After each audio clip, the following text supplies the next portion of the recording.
Kebahagiaan dan kesengsaraan antum adalah tergantung hubungan antum sama Allah. Kapan antum jaga hubungan sama Allah, demi Allah kebahagiaan akan datang. Walaupun antum tinggal di sebuah gubuk yang kecil, walaupun antum cuma makan roti yang kering. Dan kapan antum durhaka dengan sang pencipta Allah, maka terjadilah hal-hal yang tidak diinginkan. Walaupun rumahnya besar, makanannya banyak, mobilnya mewah, penyakitan, punya masalah banyak, sesak dadanya. Itu sudah sunnatullah. Dan Allah mengatakan, walan tajida li sunnatillahi tabdila. Dan kalian tidak akan pernah mendapatkan perubahan dalam sistem yang sudah Allah ciptakan itu. Orang-orang beriman, patuh kepada Allah. Kalau kita ikuti langkah mereka, sama dengan mereka. Para nabi-nabi, semua nabi sudah disebutkan bagaimana orang beriman bersama mereka selamat, dan bagaimana orang-orang kafir di antara mereka dihukum oleh Allah. Pada saat jenazah orang-orang kafir Mekah di perang Badar dikumpulkan, lalu Nabi suruh masukkan ke dalam sebuah sumur, ditumpuk semua jenazah mereka. Lalu apa kata Nabi SAW dalam hadits Bukhari? Wahai fulan bin fulan, dipanggil, wahai Abu Jahal, wahai Umayyah bin Khalaf, wahai fulan, fulan, disebutkan nama-namanya. Apakah kalian sudah mendapatkan apa yang Tuhan kalian ancamkan buat kalian? Sesungguhnya kata Nabi, aku telah mendapatkan apa yang Tuhanku janjikan untukku. Artinya, karena aku beriman, Allah berikan kemenangan. Kalian sekarang mati dalam keadaan kafir, pasti kalian sudah dapatkan juga ancaman neraka itu. Apa kata Umar bin Khattab di sebelah Nabi SAW radhiyallahu anhu? Ya Rasulullah, apakah mereka mendengar Anda sementara mereka sudah mati? Kata Nabi SAW, sesungguhnya hai Umar, mereka lebih jelas mendengarkan suaraku daripada engkau mendengarkan suaraku. Artinya Allah buat mujizat buat Nabi SAW. Bukan semua orang bisa berbicara dengan orang mati, tapi mujizat.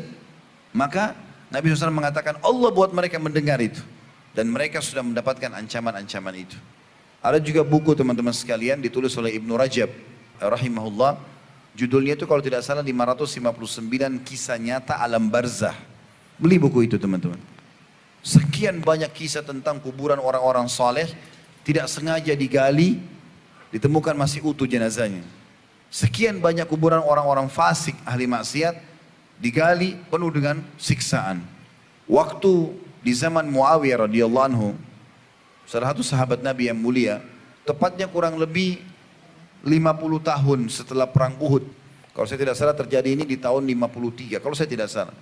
Sempat ada mata air yang saluran airnya itu kalau mau ditarik untuk penduduk Madinah, melewati kuburannya syuhada Uhud. Hamzah, Mus'ab, Abdullah bin Haram, dan sahabat-sahabat Nabi yang lain di perang Uhud, 70 orang itu. Maka Muawiyah mengatakan, coba gali kuburan sebagian syuhada ini, supaya saluran airnya bisa lewat, dipindahkan di tempat yang sekarang. Karena perintah khalifah, juga beberapa sahabat hidup zaman itu tidak melarang. Maka dilakukanlah. Subhanallah, di antara yang tergali adalah kuburannya sahabat yang mulia Hamzah dan juga Abdullah bin Haram dan Amr bin Jamuh. 3 sahabat ini yang terutama yang kena galian kuburan itu. Maka mereka memberikan kesaksian dan dinukil oleh para ulama hadis tentang kisah ini, bahwasanya jenazah itu masih utuh dengan pakaiannya.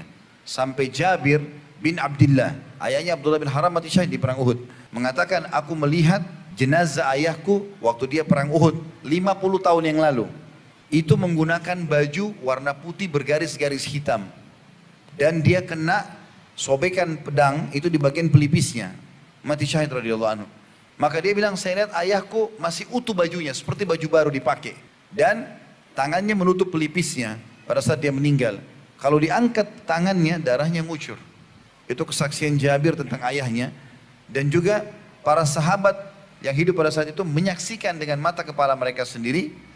Itu ternyata Hamzah masih utuh. Dan ada sahabat-sahabat yang mengenal Hamzah. Karena baru 50 tahun, masih ada yang hidup pada saat itu. Dan mereka disebutkan dalam kisah-kisah ini, pada saat mau dicangkul, mau digali kembali kuburan, itu sempat cangkul menyentuh jempol kakinya Hamzah. Dan ternyata mengeluarkan darah. Setelah 50 tahun lebih. Tidak mungkin apa yang disampaikan Allah dan Rasulnya salah. Orang-orang beriman yang sudah tersentuh secara keyakinan akan sangat percaya dengan itu. Ada seorang Arab Badui masuk Islam teman-teman di zaman Nabi SAW masih hidup. Tergopoh-gopoh dia lari ke Madinah. Masuk ke Madinah, cari mana Muhammad, mana yang namanya Muhammad. Ada utusan Allah di sini? Ada. Datang, ya Rasulullah, saya mau syahadat. Langsung syahadat. Orang-orang pada tanya, kenapa tiba-tiba kau syahadat? Kayak orang yang takut jangan sampai dia tidak sempat syahadat. Maka dia cerita. Dia bilang baru saja terjadi di padang pasir, Saya lagi mengembala domba saya, tiba-tiba ada seekor serigala yang mencuri satu domba saya. Karena dombanya besar, serigalanya lebih kecil dari domba tersebut, maka dia keberatan untuk menarik domba itu. Tapi domba ini masih hidup. Maka kata Badui ini, pengembala domba, saya pun mengejar serigala itu sambil memukulnya. Dan dia melepaskan domba saya masih hidup. Tiba-tiba serigala itu berbicara bahasa manusia. Kenapa kau mengambil rezeki yang sudah Allah tentukan untukku? Ini kisah nyata dalam riwayat yang sahih. Maka berkata orang Badui ini, bagaimana bisa kau berbicara bahasa manusia?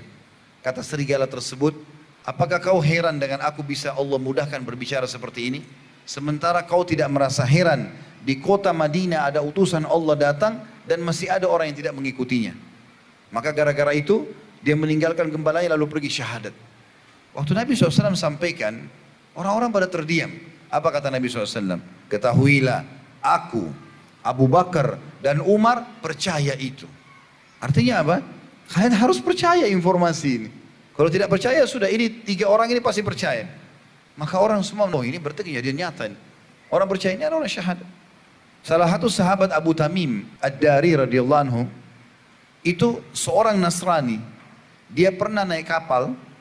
Ini sebab dia masuk Islam radhiyallahu anhu. Dalam riwayat Bukhari panjang lebar tentang kisah Dajjal.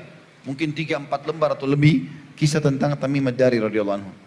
Dihantam ombak kapalnya, tertampar sebuah pulau, dia lihat ada hewan badannya semua bulu, kemudian bisa bicara bahasa manusia, kemudian dia ketemu sama Dajjal di tengah-tengah pulau itu. Ringkas cerita, ketemu sama Dajjal, lalu Dajjal salah satu statementnya mengatakan, apakah kalian sudah beriman kepada Nabi yang keluar Jazirah Arab itu? Mereka mengatakan belum. Kata Dajjal, pulanglah, berimanlah kepadanya, karena aku akan keluar nanti di akhir zaman menyebarkan fitnah. Maka tiba-tiba mereka pulang langsung ke Madinah. Waktu saat itu Nabi SAW baru ceritakan kepada para sahabat tentang Dajjal. Akan keluar akhir zaman nanti ada Dajjal buat fitnah dan segala macam. Sebelum salam kita baca Allahumma inni a'udzubika min fitnatil masih Dajjal. Nabi SAW jelaskan semua. Data Tamim dari syahadat. Ceritakan ya Rasulullah, saya masuk Islam gara-gara ini. Maka Nabi SAW mengatakan sebentar. Kumpul semua muslimin. Dengar, orang ini Allah pertemukan dengan Dajjal yang saya ceritakan. Maka Nabi SAW mengatakan subhanallah yang telah membenarkan apa yang disampaikan. Orang-orang yang beriman beruntunglah. Dia yakin dengan masalah itu. Ada seorang salafus saleh dari kalangan tabi'in dulu. Tapi saya tidak terlintas sekarang namanya tentunya. Diceritakan oleh Ibnu Rajab juga dalam buku itu. Seingat saya. Dia bilang orang ini tiba-tiba menangis terisak-isak pada saat jenazah adiknya dimasukkan ke kuburan. Padahal dia seorang alim. Dia tahu. Kita kan tidak boleh niyaha. Memukul-mukul badan, menarik rambut, teriak-teriak, doain yang tidak benar. Menyesal-menyesal kenapa si fulan mati. Tidak boleh. Teteskan air mata iya, tapi teriak-teriak ini nggak boleh dalam Islam. Nabi SAW mengatakan sesungguhnya mayit tersiksa dengan niyaha itu. Maka orang ini pulang, dia nggak bisa kontrol dirinya, terisak-isak nangis. Murid-muridnya pada katakan, wahai imam, wahai guru kami, bukankah anda menyampaikan kalau Nabi SAW melarang untuk seperti ini? Bagaimana bisa anda lakukan? Apa yang anda khawatirkan? Maka kata dia, kisahnya demi Allah dia bilang, waktu kalian tadi ikut mengantar adik saya ke kuburan, kemudian kalian meninggalkan saya tertinggal sendiri dengan niat ingin mendoakan adik saya. Pada saat sudah tidak ada di kuburan kecuali saya sendiri, saya mendengarkan teriakan minta tolong dari dalam kuburan adik saya dan saya kenal itu suara adik saya. Maka dia bilang saya pun menggali kuburan tersebut, tiba-tiba pada saat saya tiba di jenazahnya saya temukan di atas dada adik saya rantai besi yang masih menyala dengan api, merusak tubuhnya. Maka aku pun berusaha untuk menarik rantai tersebut dan lihat ini telapak tanganku.